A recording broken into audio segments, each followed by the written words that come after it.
Но Аргамани, која беше снимена од кинаперите на Хамас како се моли за нејзиниот живот на музичкиот фестивал на 7 октомври, стана символ на 136 заложници кои се уште се во Газа. Оваа недела Аргамани беше прикажана во видео поврзано со Хамас, во кое ја моли израелската влада да ја прекине војната за да ги спаси заложниците. Таа опишува како била ранета, а 20 други заложници биле убиени во израелски воздушни напади, додека видеото завршува со наводни слики од мртвите заложници.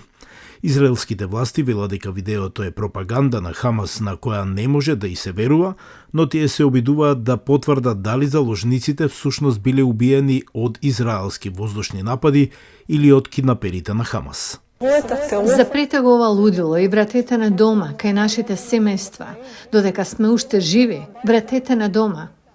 Мајката на Ноа е тешко болна од рак во терминална фаза и ги замоли израелските и светските лидери, вклучително и председателот Бајден и Црвениот крст, да и помогнат да ја види нејзината ќерка пред да умре. Бидејќи Лиора има двојно израелско и кинеско државјанство, израелскиот премиер побара и од кинеската влада да интервенира кај Хамас. Семејствата на другите млади израелски жени кои се држат како заложници во Газа стравуваат дека може да бидат изложени на континуирана злоупотреба, вклучително и сексуален напад од страна на нивните киднапери. Јарден Горен, сестрата на заложникот Роми Горен, е преплашена од она што го слушнала од заложниците кои биле ослободени. Every minute something can happen. Секоја минута може нешто да се случи. Секоја минута тие можат да одлучат да им наштетат, да ги малтретираат психички, физички, сексуално. Тие се беспомошни. Што можат да направат против тоа? Не можат ниту да се спротистават затоа што тоа би можело да ги чини живот.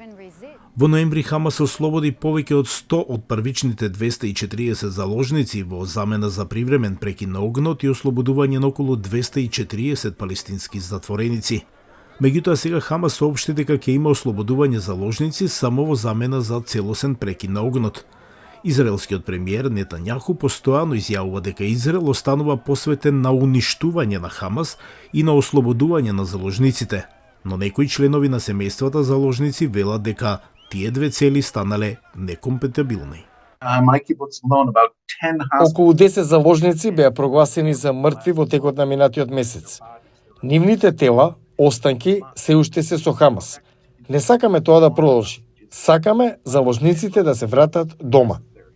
Единствениот договор за заложниците што е постигнат во последните 50 дена е со договорот на Катар и Црвениот крст. Но членовите на семејствата стравуваат дека овој гест нема да биде доволен за да ги одржат во живот нивните најблиски.